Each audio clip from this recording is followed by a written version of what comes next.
मेरे साथ मेरा नाम आकाश गिरी है। अगर आपने अभी तक हमारा टेलीग्राम चैनल अगर आपने हमारा अभी तक फॉलो नहीं करा तो फॉलो कर लीजिए, जिसकी लिंक डिस्क्रिप्शन में है। ज्वाइन कर लीजिए क्योंकि वहाँ पे बहुत सारी नोटिफिकेशन वगैरह मैं वहाँ डालता रहता हूँ और PDF वगैरह भी वहीं जाती रहती है। आज जो हम देखेंगे पॉलिटिकल साइंस का वैश्वीकरण देखेंगे, बहुत ज़्यादा इंपॉर्टेंट चैप्टर है। ठीक है, चलिए स्टार्ट करते हैं। सबसे पहले मैं आपको अपने बारे में बता दूं, मेरा नाम आकाश गिरी है और मैंने पोल साइंस हिस्ट्री का एजुकेटर हूं। पिछले 4 सालों से पढ़ा रहा हूं। ठीक है, ग्रेजुएट हूं मैं यूनिवर्सिटी ऑफ दिल्ली से। पॉलिटिकल साइंस ऑनर्स करिए, 100% रिजल्ट रहा है हमेशा। ठीक है, देख लेते हैं वैश्वीकरण है क्या। बेसिकली वैश्वीकरण एक बहुआयामी परिघटना है, प्रक्रिया है, जिसका सिंपल अगर शब्द कहूँ तो जिसका मतलब होता है, बुनियादी तत्व है फ्लो मतलब देखो, जैसे यूएसए, फ्लो मतलब एक जगह से दूसरी जगह जाना, बहना। जैसे पानी बहता है ना, पानी जब बहता है तो वो देखता नहीं अपने साथ क्या क्या लेके आया है। ठीक है, जब बहता है तो बहना स्टार्ट करता है, एक जगह से दूसरी जगह जाता है, तो उसको फ्लो कहते हैं, प्रवाह कहते हैं। ऐसी वैश्वीकरण है। वैश्वीकरण सिर्फ एक चीज में नहीं हुआ है कि ना आर्थिक परिघटना है, ना ही संस्कृति और राजनीतिक, बल्कि ये सबका एक तरीके से जोड़ जुड़ाव है। अगर मैं सिंपल सी कहूँ कि फ्लो किस चीज का होता है, इसमें पूंजी का, श्रम का, विचार का, आम शब्दों में कहे कि बिना बंदिश के एक स्थान से दूसरे स्थान पर जाना। सिंपल सी चीज है कि एक स्थान पे दूसरे स्थान पे जाना। आज सबसे बड़ा एग्जांपल अमेजोन का है। ठीक है, अमेजोन है जो कि कुछ भी चीजें यहां से मंगाओ वहां पहुंच जाती है। वैश्वीकरण की विशेषता क्या है?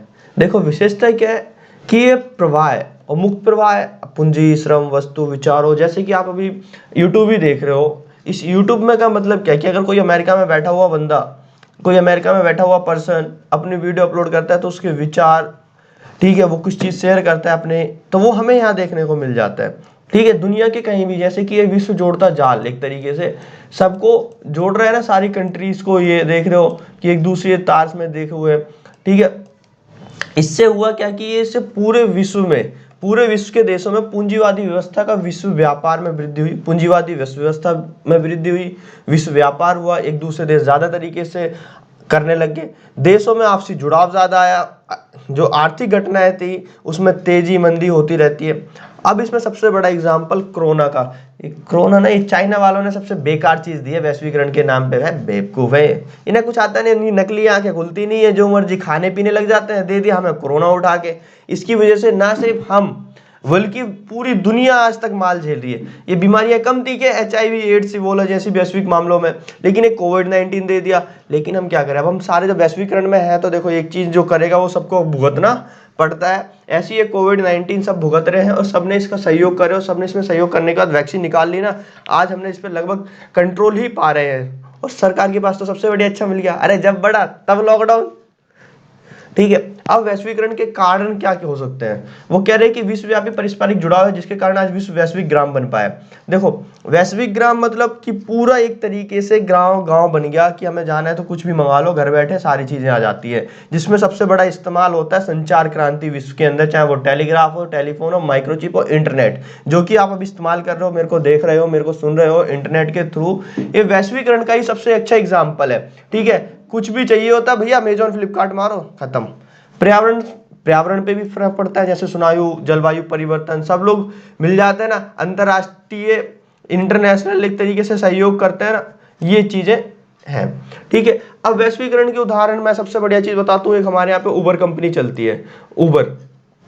उबर एक taxi app based taxi service है, जो कि क्या की है, ये अमेरिका की है। अब आप देख रहे हो कि ये मैंने क्या हेलीकॉप्टर लगा रखा है, भैया ये उबर का हेलीकॉप्टर है, वो टैक्सी प्रोवाइड भी कराता है।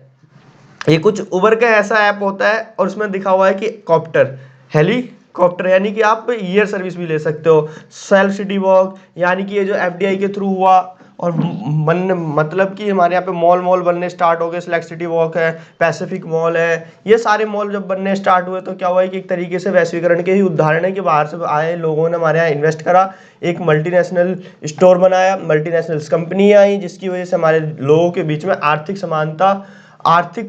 समानता बढ़नी स्टार्ट हुई। लेकिन एक तरीके से अब तुम देखोगे रामू सब्जी वाला है, इस रामू जो सब्जी बेचता है उसमें ना दुकानदारी कम होगी। क्यों? क्योंकि वो एकदम फ्रेश सब्जी लाता है, लेकिन वो कम नहीं कर पाता, सस्ती नहीं दे पाता। बल्कि वही चीज आप एमएनसी ग्रोसरी स्टोर पे लेने जाओगे, वहां बढ़िया सजा सुजा के बढ़िया फ्रेश फ्रेश कर करके रख रखी होंगी और वो दे देगा लो। लेकिन इन जैसे छोटे व्यापारियों का तो नुकसान हो गया ना एफजीआई से, वैश्वीकरण से। एक तरीके से ये फायदे भी देता है तो एक सबसे बड़ी नुकसान भी देता है। नुकसान क्या? कि नौकरियां खत्म करता है और एक तरीके से, और नौकरियों की इजाद भी करता है। ठीक है, विदेशी वस्तुओं में भारत में आसानी से उपलब्धि है, नौकरी और व्यापार के न्यू अवसर मिलते हैं, एमएनसी कंपनी आएंगे तो नए अवसर मिलेंगे, रोजगार, एफडीआई। छोटे व्यापारियों को डर लगा रहता है, जैसे ये रामू जैसा भाई है, इसको डर लगा रहता है कि अगर ये लंबे लंबे मॉल खुल गए तो मेरा व्यापार कैसे चलेगा, मेरा कैसे चलेगा। फसल खराब होने से किसान आत्महत्या कर लेता है, क्योंकि महंगे महंगे बीज ले लेता है एमएनसी कंपनी से, महंगे महंगे खाद उत्पादन लेता है तो उसके ऊपर कर्ज बढ़ता जाता है, और वो कई बार ऐसी कंडीशन उसको देखना पड़ता है। मैं प्रमोट नहीं कर रहा इस चीज़ को, ठीक है। अगर आपने चैनल सब्सक्राइब नहीं करा तो सब्सक्राइब कर दीजिए। कारण नकारात्मक सकारात्मक दोनों हो सकते हैं। अब राजनीतिक देखते हैं कि देखो क्या कहते हैं, कि लोग कहते हैं कि वैश्वीकरण से राज्यों की कार्य करने की क्षमता में पारदर्शिता आई है, लेकिन कहीं ना कहीं वो उनकी संप्रभुता खतरे में भी पड़ रही है। क्यों? क्योंकि क्या है कि वो काम तो ले सकते हैं, लेकिन बाजार पे ज्यादा वो अपनी हुक्म नहीं चला सकते। जैसे कि डिसइन्वेस्टमेंट होने लग गया भारत के अंदर, सरकार ज्यादातर चीजों की डिसइन्वेस्टमेंट कर रही है, मतलब विकेंद्रीकरण कर रही है। ठीक है, विकेंद्रीकरण, डिसेंट्रलाइजेशन, क्लियर है यहाँ पे। ये सारी चीज, शासन व्यवस्था में सुधार हुआ है, शासन व्यवस्था का सरलीकरण हुआ है। आज हम नेट से कुछ भी कर सकते हैं, हमें अपॉइंटमेंट चाहिए, जिसका चाहिए हम बुक करते हैं। हमें अब दफ्तरों के चक्कर नहीं लगा रहे थे, हम कोई बिजनेस कर रहे होते हैं हम नेट पर डालते हैं। ये भी वैश्वीकरण का एग्जाम्पल है। राजनीतिक में कम चाहिए, ठीक है। उद्योग में सरकार की भागीदारी कम हुई है, आर्थिक बाजार में कम हुई है, आर्थिक रोजगार में वृद्धि हुई है, बाजार प्रतियोगिता के आधार पर कंपटीशन बेस चलने लग गया। अब एक तरफ राजू है और एक तरफ श्याम है। राजू सब्जी वाला है, जो मैंने अभी दिखाया था आपको कि ये राजू सब्जी वाला और ये श्याम मॉल वाला है। अब इन दोनों में क्या कंपटीशन होगा? आप सोच सकते हो, ये 4 लाएगा तो ये 4 लाख की चीजें लाएगा। तो देख सकते हो कहीं ना कहीं ये कंपटीशन ठीक है। विकास की गति में भी वृद्धि हुई है, आयात पर कम प्रतिबंध लगता है। पहले बार प्रतिबंध ज्यादा लगता था जब हम भारत में, मुझे अभी भी याद है, अभी भी क्या है हमें पता है कि हमने 1991 में न्यू इकोनॉमी पॉलिसी अपनाई थी, नई आर्थिक व्यवस्था अपनाई थी, जिसकी वजह से क्या हुआ था कि इससे पहले हम संरक्षणवाद की नीति अपनाते थे। संरक्षणवाद मतलब नीति कि हम अपने घरेलू उत्पादन को ज्यादा प्रोत्साहित करेंगे और जो हम बाहर से चीजें मंगाएंगे उनके ऊपर ज्यादा से ज्यादा टैक्स वगैरह लगाएंगे। जैसे कि कोको कोला या फिर बाहरी वस्तुएं होगी तो इनके ऊपर ज्यादा से ज्यादा टैक्स लगाएगा, जिसकी वजह से ये लोग यहाँ पे बेच ही नहीं पाएंगे और हमारे घरेलू उद्योगों को क्या मिलेगा? संरक्षण मिलेगा। जैसे कि अब इसमें आर्थिक नीति में क्या हुआ कि वैश्वीकरण के कारण कई देशों ने अपने वहां पर प्रतिबंध लगाया। कैसे? वीजा देना स्टार्ट कर दे। जैसे कि यूएसए, अगर आपको चाहिए तो वीजा चाहिए, पहले ऐसा थोड़ी वीजा होता था। ठीक है, छोटे व्यापारों का विकास नहीं हो पाता। आलोचकों का मानना है कि आर्थिक असमानता का बढ़ना है। कई आलोचक कहते हैं कि भैया वैश्वीकरण जब से आया तब से अमीर व्यापारी अमीर होता चला गया, गरीब व्यापारियों को कुछ फलने फूलने का मौका ही नहीं मिलता। ठीक है, सांस्कृतिक परिणाम भी देखने को मिलता है। यार हमारे यहाँ की लिट्टी चोखा है खाना, दाल भात चोखा है हमारे यहाँ खाना, राजस्थान की हमारी दाल बाटी है, बर्गर कहाँ की आगे हमारे यहाँ फ्रेंच फ्राइज, ये थोड़ी था हमारे यहाँ वैश्वीकरण। लेकिन एग्जाम्पल है ना एक वैश्वीकरण का, कोक थोड़ी पिया जाता था हमारे यहाँ शादी ब्याह में, हमारे यहाँ चाय थोड़ी पी जाती थी शादी ब्याह में, हमारे यहाँ तो देसी था, देसी छाछ दही लस्सी, ठीक है, नींबू पानी, ये चीज थी हमारे यहाँ पे। लेकिन आज हम लोग कोई भी जब भी गेस्ट आता है तो हम लोग कोक देते हैं, या तो उसे चाय देंगे या तो हम इसे कोई स्नैक्स दे देंगे, फास्ट फूड, जो कि क्या है, जो कि एक वैश्वीकरण का एग्जांपल है। बर्गर, इटालियन पिज्जा, ये सारी चीजें क्या है। हम कपड़े देखते हैं, हमारे यहाँ कपड़े धोती कुर्ते चलते थे, लेकिन आज हमें क्या चाहिए? टॉप ब्रांडेड बढ़िया। भाई आज तेरा भाई ना जारा का लेके आया है। इस तरीके से जब हम पहनते हैं तो होता क्या है कि वो एक नई किसी विदेशी कंपनी को प्रमोट कर रहे होते हैं। ऐसा नहीं है कि हमारी इंडिया में भी ऐसी ऐसी ब्रांडेड नहीं है ना, लेकिन हमारी कल्चर, संस्कृति, हमारा कपड़ों का संस्कृति, खाने की संस्कृति, वो बदलाव आया। अरे यार भैया ने कितनी अच्छी फोटो लगा रखी है, इस पे आप देख रहे होगी स्लाइड पे अच्छी फोटो लगा रखी है, खाने का मन होगा यार। भाई खाओ ना यार, खाओ, लेकिन पढ़ो भी, पढ़ना भी जरूरी है। फरवरी स्टार्ट होने वाला है और आपके पेपर भी हो सकते हैं कि होंगे ही, क्योंकि फर्स्ट टर्म के पेपर आपने दे चुके हो। और ऑल द बेस्ट मेरी तरफ से, ठीक है। सबको पेपर की बेजोड़ तैयारी करनी है और मेरे साथ रहना है। जल्दी मैं आप सभी के लिए एक बिग अनाउंसमेंट लेके आ रहा हूँ, बिग अनाउंसमेंट, बहुत बड़ी अनाउंसमेंट लेके आ रहा हूँ आप सभी के लिए, ठीक है। सांस्कृतिक परिणाम देखते हैं। उसके बाद समाज में हमारे यहाँ पे कहा जाता है कि वैश्वीकरण से महिलाओं की स्थिति में भी सुधार आया। क्यों? क्योंकि महिलाओं को आज पहले हम लोग महिलाओं को घर से काम करने के लिए नहीं निकल देते थे, आज महिला बराबर की कंधा दे रहे, चाहे एयर हो, डिफेंस हो, मॉल हो, कहीं भी हो, आप देख लो कि महिलाओं की बराबर स्थिति है।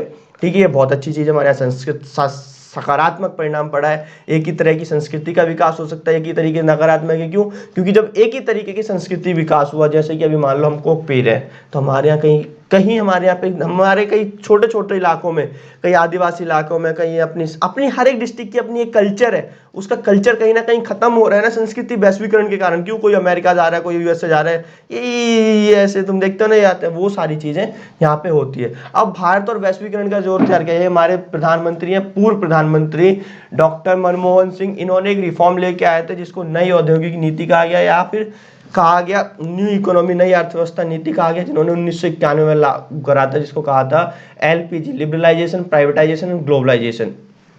ठीक है, यानी कि एलपीजी मतलब उदारीकरण का अर्थ है कि व्यापारियों नीतियों को सरल बनाया, लाइसेंस खत्म कर दे, जिसकी वजह से आयात प्रतिबंध ज्यादा हो गया, और यहाँ हमने संरक्षणवाद की नीति अपनी खत्म कर दी थी। इसी बात पे ठोको भैया लाइक। ठीक है, निजी कारण क्या अर्थ होता है, निजी क्षेत्र को बढ़ावा देना और सार्वजनिक क्षेत्र को कम करना है, यानी कि निजी क्षेत्र में विकसित होने का मौका देना और उस पर लगी बाध्यता को खत्म करना। एक देश से दूसरे देश की व्यक्ति वस्तु निर्बाध प्रवाह है, वैश्वीकरण कहा जाता है, कि मैंने भी बताया था कि एक जगह से दूसरी जगह जाना। अब देखो क्या है, देखो ये सुंदर पिचाई भारत मूल के हैं, इन्होंने भारत से पढ़ाई करी है, आगे जाके अमेरिका पढ़े हैं, सत्य नडेला। ठीक है, ये ब्रिटेन से है। ये लोग क्या है, ये लोग भारतीय हैं, भारतीय मूल के हैं कहीं ना कहीं से, और ये आज विश्व की सबसे ताकतवर कंपनियों के सीईओ, हेड, ताकतवर पदों पर बैठे हुए, चाहे वो डब्ल्यूएचओ की बात हो, चाहे यूएनएससी की बात हो। ठीक है, अभी भैया ये डब्ल्यूएसएफ क्या है, आप लोग देख रहे हो, ये डब्ल्यूएसएफ है, वर्ल्ड सोशल फोरम, एक विश्वव्यापी मंच है जो कि वैश्वीकरण का विरोध करता है। उसके अंदर मजदूर, युवा, महिला कार्यकर्ता एकजुट होकर सब बात करते हैं और नव उदारीकरण वैश्वीकरण का विरोध करते हैं। क्यों? क्योंकि इसके अंदर बोला जाता है कि पर्यावरण को नुकसान है। ठीक है, पर्यावरण के बाद ये लोग कहते हैं कि छोटे व्यापारी खत्म हो रहे हैं, इन सारी चीज़ों के लिए मदद उठाते हैं, मंच है एक तरीके से। और ये पहली बैठक 2001 ब्राजील पोर्टल अल्गेरिया में हुई थी, 2014 में इसकी बैठक मुंबई में हुई थी, और नैरोबी में इसकी 7वीं बैठक हुई थी केन्या में। चलिए मिलते हैं नेक्स्ट वीडियो में, तब तक के लिए अलविदा, शुक्रिया। आप लोग जो भी डाउट हो आपके कमेंट में जरूर कर दीजिएगा, आपको आंसर जरूर मिलेगा। ठीक है, सत श्री अकाल, आदाब। पढ़ते रहिए, पढ़ाते रहिए, आगे बढ़ते रहिए, पढ़ेगा इंडिया तभी तो बढ़ेगा इंडिया। और आकाश भैया को भी आगे बढ़ाते रहिए, चैनल को सब्सक्राइब